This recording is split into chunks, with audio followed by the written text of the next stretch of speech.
Sunseeker is 1 year old. Today we're going to talk about how it's doing. Yo, I'm Adrienne, longtime Florida realtor, and I'm here to help you get your Florida life.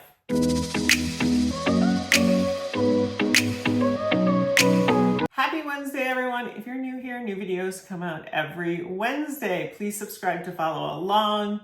If you're really new here, you should know that about a year ago in Charlotte County, a giant resort was created named Sunseeker. It was a huge change for this county. We're going to talk a little bit about the history. We're going to talk about what people believed before it happened, what did happen, what hasn't happened, the good, the bad, the ugly. We're going to talk about it all today. First, a little backstory. In my lifetime, I grew up in Punta Gorda and Port Charlotte, across the bridge. Always had a big harbor view.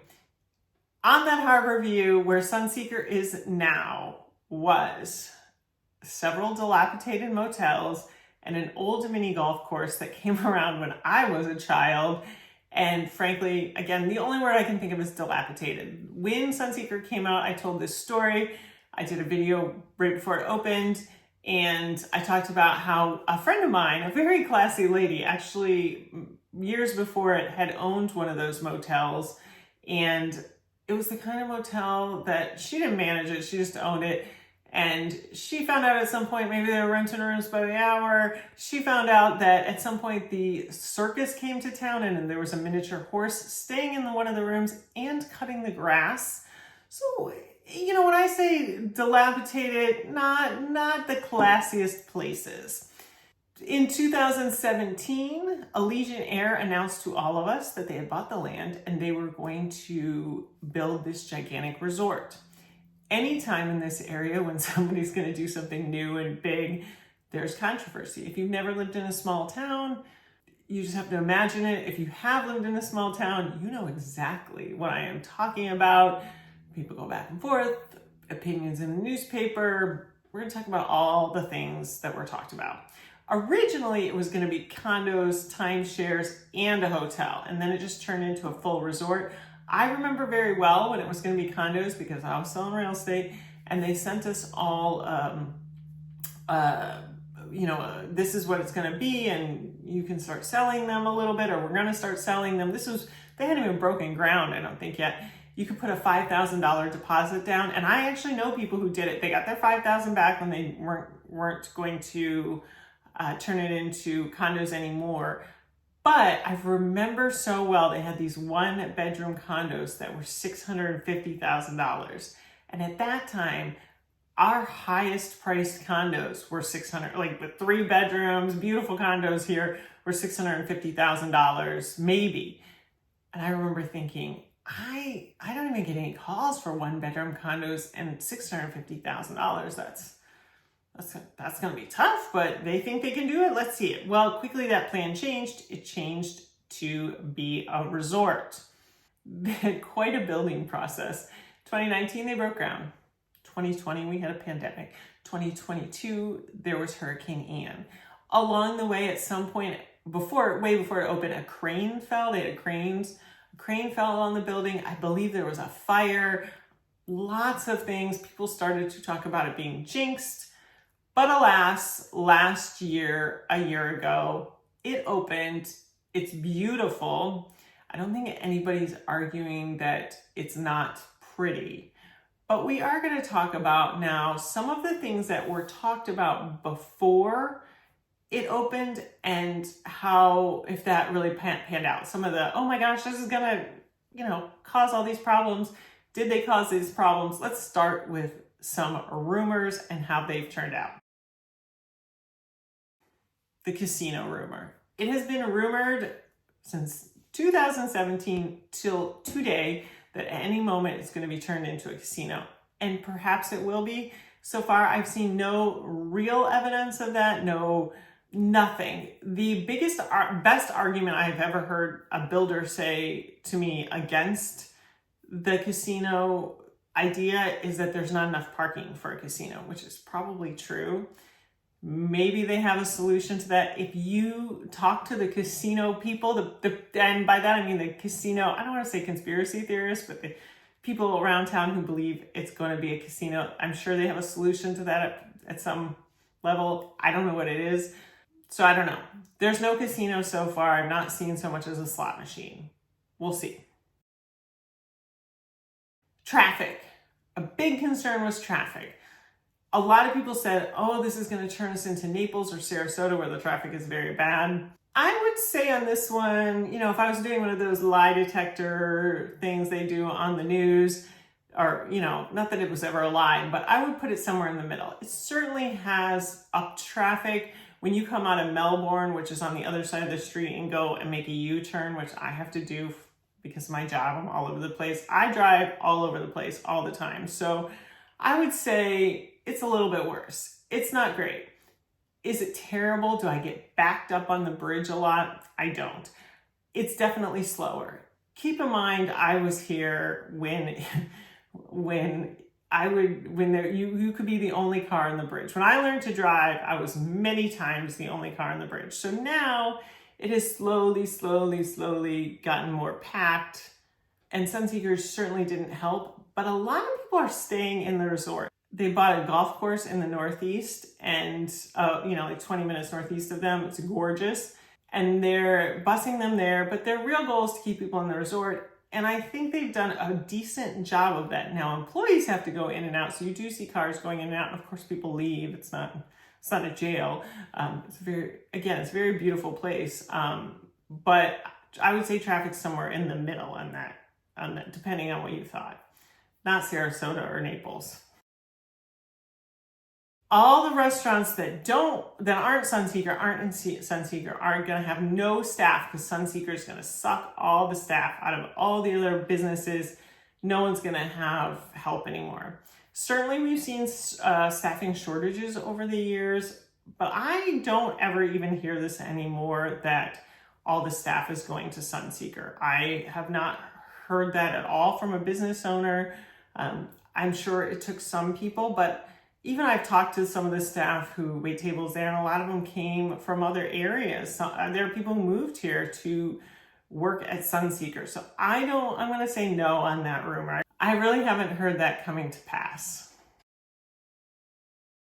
There's going to be a marina, and how is there going to be a marina? Because it's very shallow around there. The marina has never materialized. I have constantly heard from pretty reliable sources that they tried for permits and they got turned down, and it is very shallow around there. I think, and we're going to get to this in a minute, if Sunseeker were making a little bit more money, that would be pushed a little bit harder, because it makes so much sense to me that they would want to boat people back and forth from Fisherman's Village.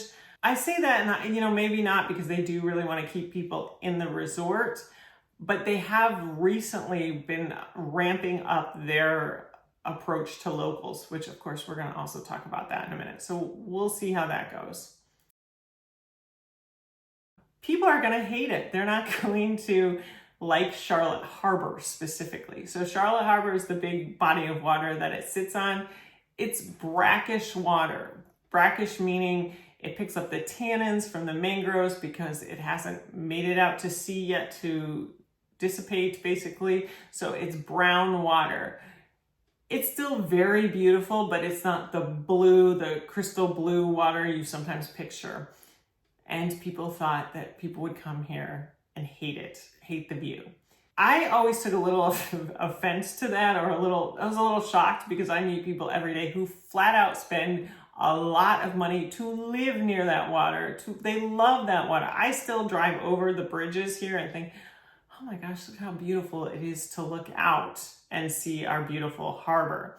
So I always thought that one was weird. I went through some reviews on Google to check it out. They actually get good reviews. It's a 4.2 on Google in reviews, which if you just go ahead and Google Florida resorts, that's about normal. Most resorts aren't getting 5 stars. There's always something to complain about. But then I went to their 1-star reviews to see, are people saying the water is brown, we don't like it? I saw, I didn't like housekeeping. Very typical resort 1-star reviews, very typical stuff. I think maybe I'm not defending either side of it, but not one review did I see, oh, the water turns out it's brackish and it's brown and we thought it was going to be something different. I didn't see that at all. I have not heard that again since it opened. The next one, it's going to change the whole town. It's going to be so different here. It's not going to be the same place. Now, again, I've seen it go through so much change. It's really hard for me to say. And often when you hear people say this, they'll say, we moved here 5 years ago and it's very different. You moved here 10 years ago. Well, yeah, it's going to just keep changing. That's how, unfortunately, life works. But I would almost say it's the same, and the town is the same in that my whole life it's been growing slowly, and this is another piece of growth. We all become accustomed to it. I think in the daily lives of people who aren't working there, unless you're driving by it or something, you're not really thinking about Sunseeker all day or night. When I think about it is when we're all talking about where do you want to go to dinner tonight, often one of their restaurants comes up. So that's when I think about it. Now let's talk about how it's actually going. Speaking of reviews, again, it gets a lot of good reviews when you go into Google reviews. If you go into their Facebook, there's a lot of comments like, we stayed there, we loved it, it was so beautiful, and it really truly is beautiful. This is one of those things I feel it's objectively beautiful. There's beautiful resort pools, one on the top floor, one out in the main level. There's a walkway along the water. There's great restaurants. I find it hard to say, oh, it's not beautiful. It is a beautiful piece of property. So they have succeeded in that way. Where they are not really succeeding, from what we understand, is money. It's at about a 30% occupancy in most articles I see. Bloomberg just did an article about it. They said 31%. There are all kinds of reasons that people believe it's not doing as well. Of course, it's gone through all these things and now really needs the money. It was $200 million over budget when it was completed, from what I understand. And now it's at 30% occupancy.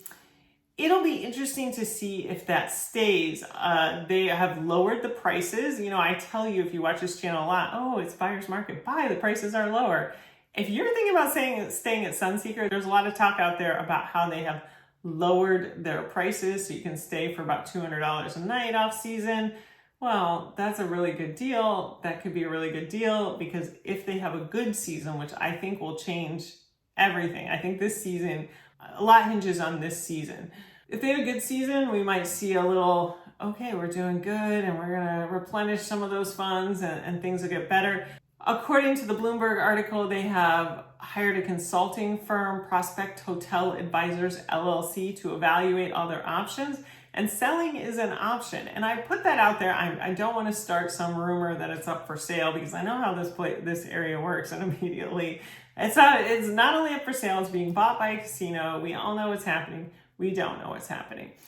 But I think the sale option is interesting only because it kind of gives a clearer picture of what could be on the skyline.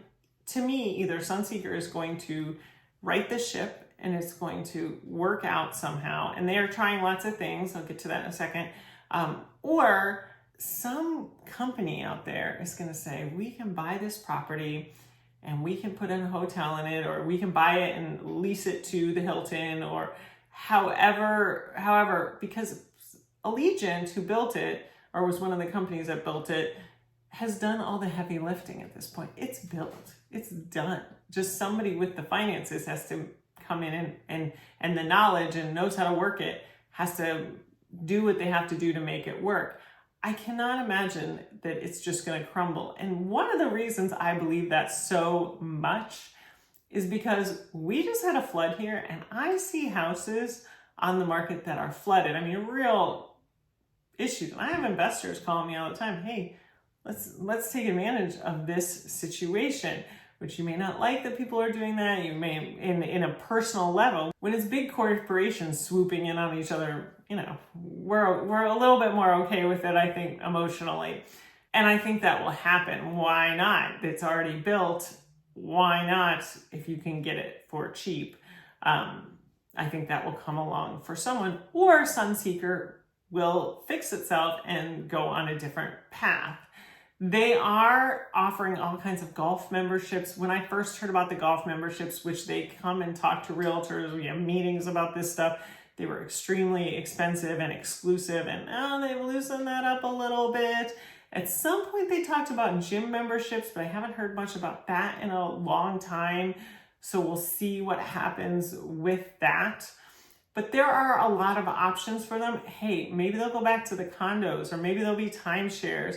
There's a lot of things that a building like that could be. Yes, it could be a casino. I just have to put that out there because I know the comments on all of these things aren't casino. I know.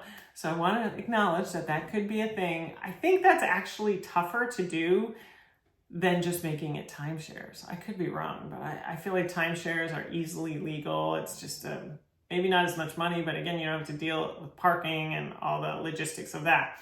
And they're set up already. So we will see. I will tell you, I'm very optimistic about the property. I think it is, you cannot tell me it's better than the dilapidated mess that was there before. It looks much nicer than it did.